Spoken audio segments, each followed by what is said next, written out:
예, 2003년 사스가 발병했을 때만 해도 세계보건기구로부터 사스 예방 모범국이라는 칭찬을 받았던 우리인데 이게 잘못하면 오히려 민폐국이 되지 않을까 하는 우려가 요즘 많이 나오고 있습니다. 지금까지 정부 대처를 어떻게 평가할 수 있고 또 잘못된 부분은 무엇인지 팩트체크해서 짚어보면서 잘못된 부분을 좀 고쳐나갔으면 하는 마음이 상당히 큽니다. 김필규 기자. 예. 불과 12년 전 일인데 방역 당국의 대처 방식에 대한 평가가 그때하고 지금하고 너무나 달라져 버린 것 같습니다. 예. 그래서 제가 외신 기사 몇 가지를 메르스와 관련된 외신 기사 몇 가지를 가져와 봤는데요. 한번 보실까요? 예. 정부가 과거 사례에서 교훈을 얻는데 실패했다. 뉴욕타임스 기사였고요. 또 많은 감염이 병원에서 발생했는데 강력하게 통제만 했어도 막을 수 있었을 것이다. 네이처지에서 한 이야기입니다. 예. 그리고 또 정부가 병원과 소통을 제대로 못했고 책임감도 부족했다라는 이야기도 있었고요. 예. 또 정부가 바이러스는 못 막으면서 말이 퍼져나가는 것만 막으려고 한다. 이런 내용들도 있었는데 이것만 보면은요. 지금 우리나라 상황을 묘사하고 있는 것 같지 않습니까? 뭐 거의 똑같네요. 예. 그런데 이거는요. 우리나라가 아니라 지난해 4월에서 6월 사우디아라비아의 상황을 보도한 기사들입니다. 예. 그럼 그 당시 사우디아라비아 상황하고 지금하고 많이 비슷하다. 이런 얘기가 되겠네요. 예, 결과적으로. 그렇습니다. 예. 한번 하나하나 그래서 비교를 해볼 텐데요. 예. 먼저 사우디에서도 지금 보시는 것처럼 정부와 병원 간의 소통 문제 아주 꾸준히 제기가 됐었고요.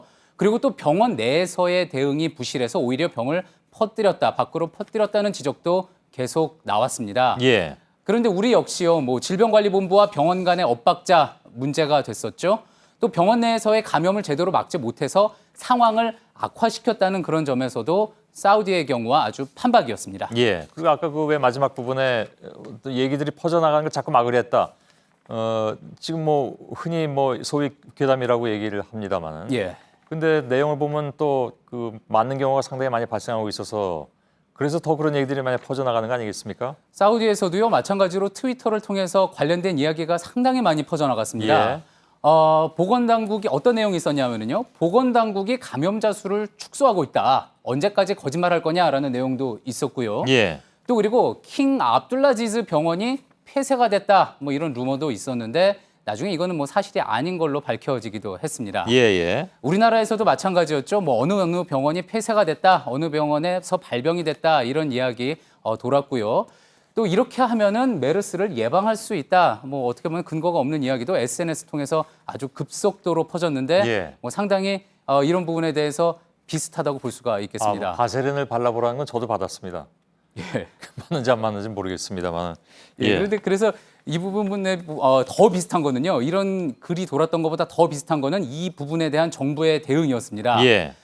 복지부에서 이렇게 이야기했죠. 유언비어에 대해 엄정한 조치를 취하겠다 했었는데 사우디아라비아 보건부 역시요. 기자들은 당국자의 말만 인용해서 보도해라. 또 혹시라도 의사가 정보를 폭로하면은 감옥에 넣겠다. 이렇게 엄포를 놓기도 했습니다. 예.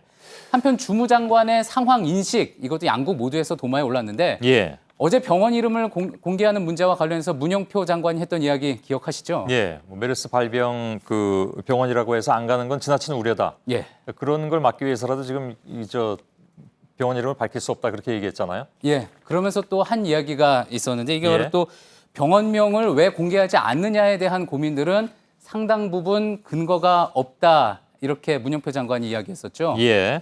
사우디의 압둘라 알 라비아 전 당시 보건부 장관은요.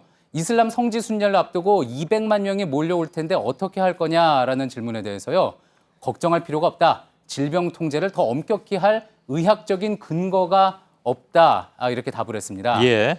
이후에 메르스 환자가 도대체 왜 급증하는지 모르겠다. 이런 무책임한 말까지 하면서 결국 작년 4월에 해임이 됐습니다. 그런가요? 자, 사우디 정부의 이런 방역 정책에 대한 국제사회 평가는 어떻게 나왔습니까? WHO나 UN에서도 상당히 심각하게 문제를 제기를 했었고요. 예. 또 그리고 뉴욕타임스에서는 정부의 실패가 메르스 대응에 발목을 잡았다. 이렇게 제목을 달아서 보도하기도 했습니다. 예. 또 과학 전문지인 네이처에서는요. 분석 논평을 내면서 사우디 정부의 역량과 투명성 부족이 모두 드러났다. 이렇게 평가를 했는데요. 예. 메르스 대처에 있어서 앞서 보셨듯이 비슷한 이 궤적을 보여온 우리 정부 역시 이대로 간다면은 비슷한 평가를 받게 되지 않을까 우려가 되는 대목입니다. 예. 사우디는 그럼 지금은 메르스 현황이 어떻습니까? 사우디에서 첫 메르스 환자가 나온 게 2012년이었거든요. 예, 예. 그러면서 이제 2014년에 지금 보시는 것처럼 그 숫자가 엄청나게 급증을 했다가 조금 진정은 됐습니다. 예. 하지만 여전히 매달 확진자와 또 사망자가 발생을 하고 있고요. 지금까지 그래서 총 확진자 수가 1,010명, 사망자 수가 400명을 넘었습니다. 여기가 그야말로 40%가 넘는군요. 그렇습니다. 예, 예. 지금 보시는 것처럼 유일한 매개체로 지목되는 이 낙타에 대해서도요. 아주 여전히 무신경한 모습이고 그래서 이에 대해서 우려하는 보도가 계속 나오고 있습니다. 예, 예. 우리 역시 주변국에서요. 한국 정부의 어떤 무신경한 대응, 한국 정부가 이렇게 해서 되겠느냐라는 비판들이 이렇게 주변국의 언론에서 계속 나오고 있는데요. 예. 지금부터라도 사우디가 다른 길을 걷지 않으면은요. 국제 방역 역사에 아주 대표적인 실패 사례로 남게 될 것 같습니다. 예. 치사율은 근데 사우디는 40%인데 우리는 뭐 아직 거기 훨씬 못 미치니까 이렇게 너무 사우디 걸 적용해서 생각하셔서 우려하실 필요는 없지 않을까 조심스럽게 좀 말씀 좀 드려야 될 것 같습니다. 김필규 기자였습니다. 수고했습니다.